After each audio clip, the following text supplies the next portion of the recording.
بی نصیب از لا اله.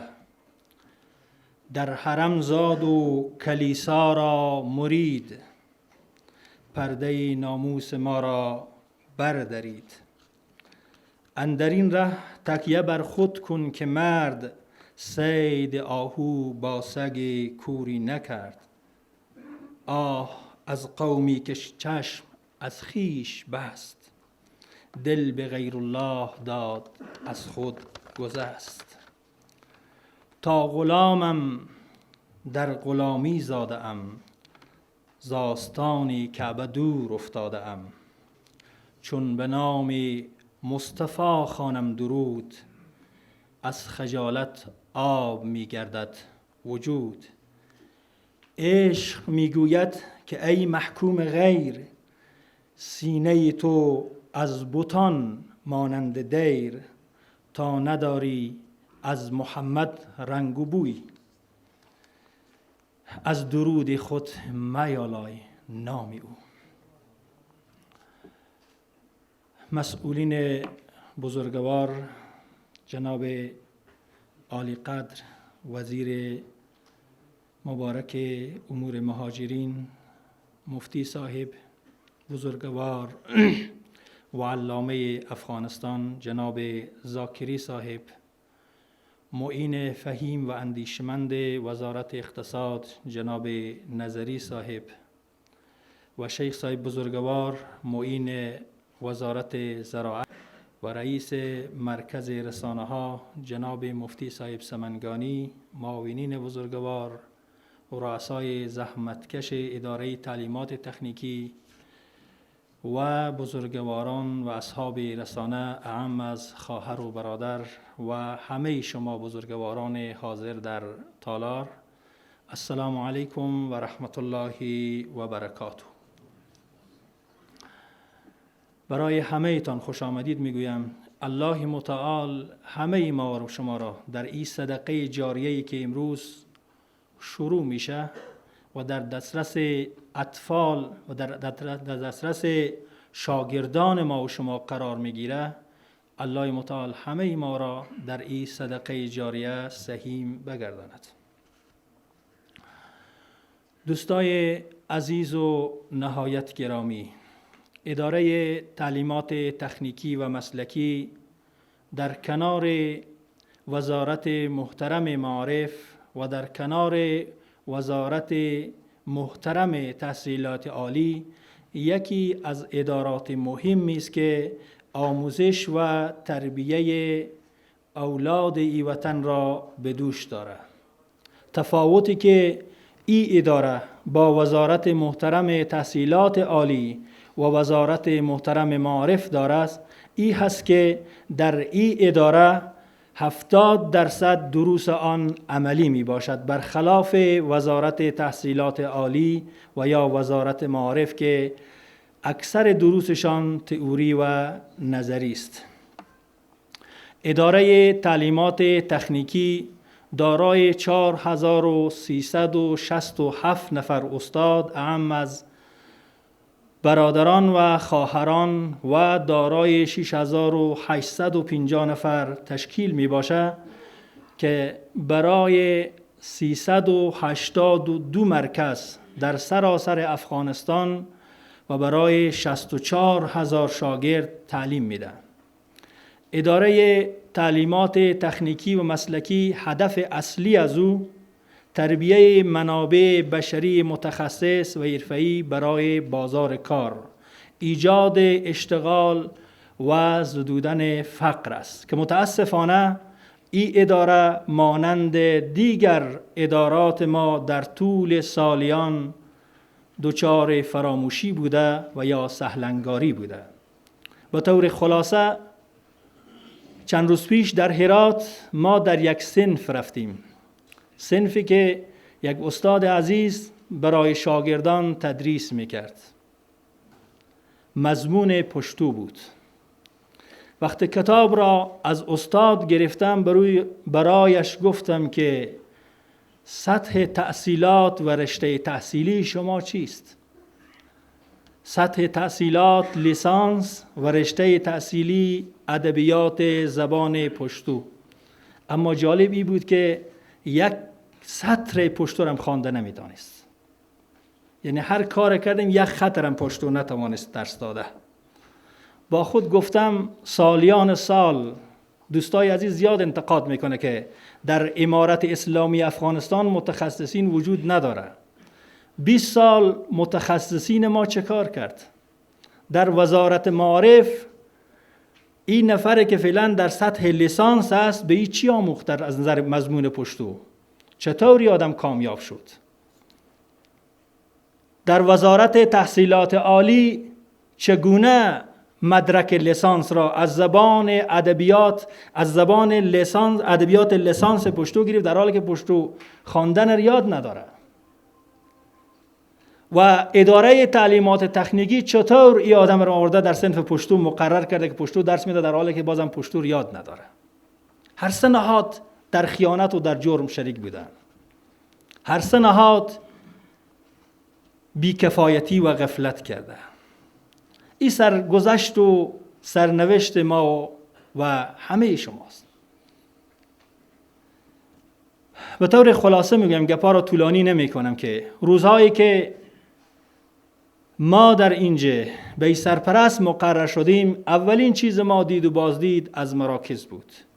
چیزی که ما رنج میداد در آنجا ای بود که به دست شاگردان ما کتاب نبود و یا اگر کتاب بود استاد خلاف رشته تدریس میکرد.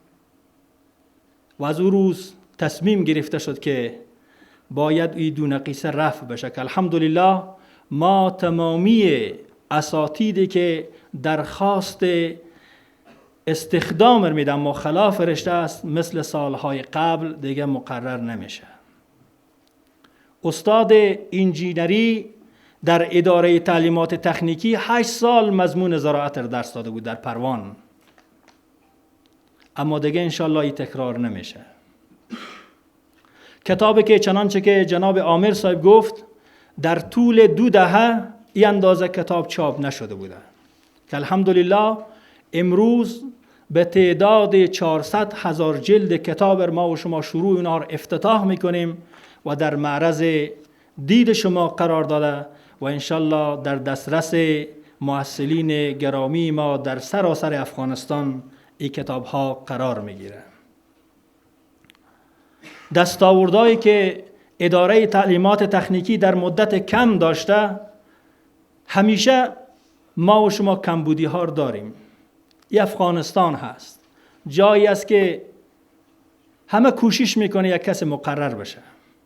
در وقت یک کس در یک وظیفه مقرر میشه، 100 واسطه به او پیدا میشه، اگرچه خلاف رشته باشه، اگرچه تعهد نداشته باشه، اگرچه تخصص نداشته باشه. وقتی که منفعل میشه، باز 100 نفر برای واسطه پیدا میشه.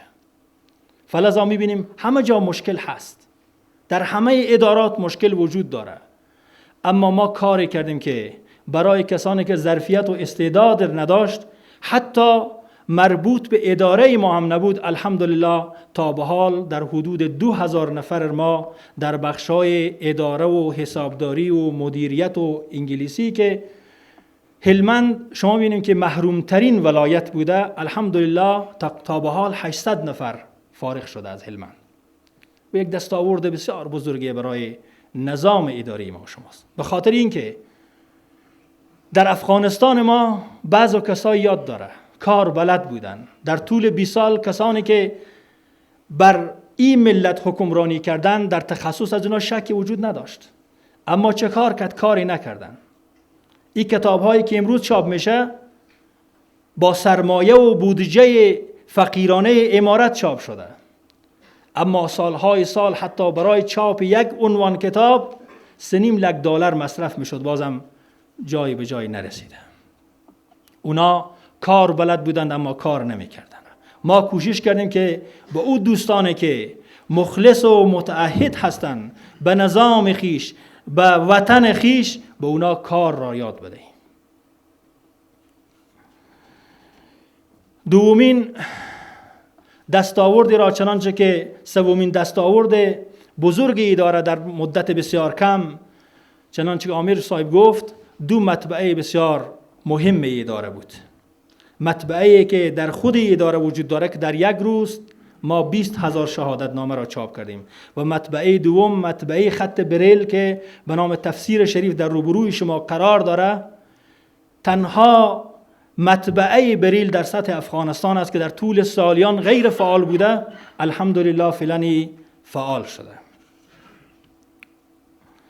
برنامه‌های مهم دیگری که ما دستاوردهایی که داشتیم این بود که یک صدمه به بیت المال بود. شاگردانی که در اداره تعلیمات تکنیکی و مسلکی از صنف 14 فارغ می شدن به نام تنزیل 1 سال بازگشت داده می شد در وزارت محترم تحصیلات عالی که الحمدلله با همکاری وزارت محترم تحصیلات عالی این مسئله انشالله حل شده. مسئله تنزیل دیگه شاگردای ما نیاز نیست که 1 سال با پول بیت المال در اداره تعلیمات تکنیکی درس بخوانه و باز مجددا 1 سال دیگر باز در وزارت تحصیلات عالی.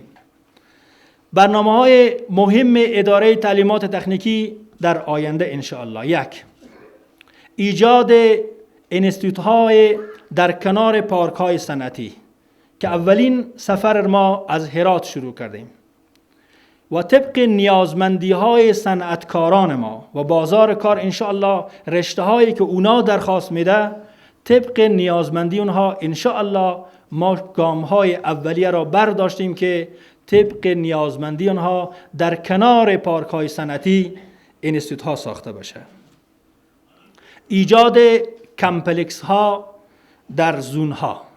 چنان میدانید که مثلا در زون غرب بازار کار از او فرق داره با شرق، زبان از او فرق داره، فرهنگ از او فرق داره، فلذا ما کوشش میکنیم که در هر کمپلکس نیازمندی های او منطقه و او زون در نظر گرفته بشه. و آخرین تلاش ما ای است که پاهنتون کاربردی انشاءالله برای اداره تعلیمات تکنیکی و برای وطن ما و شما که یک چیز بسیار مهمه ای باید ایجاد بشه، به خاطری که شما میدانیم که سطح تعلیمات فعلا در نیمه راه قرار داره، یعنی کسب تعلیم مهارت در نیمه قرار داره، به خاطری که در وسط راه وقتی که شاگرد ما به وزارت محترم تحصیلات عالی میره در اونج دیگه بخش عملی نداره و ما هم اجازه نداریم که بالاتر از 14 تدریس کنیم، به خاطر از اینکه متضاد با قانون تحصیلات عالی هست. در این را کوشش میشه انشاءالله که این مشکل هم حل بشه. فلذا این چیزی بود که به معرض شما، به معرض دید شما قرار میگیره و این چیزی بود که باید در حضور شما بزرگواران ارائه میکردم. الله متعال به همه شما توفیق مزید و خدمت را به من و شما و همه شما بزرگواران و عزیزان همکار عنایت کند. السلام علیکم و رحمت الله و برکاته.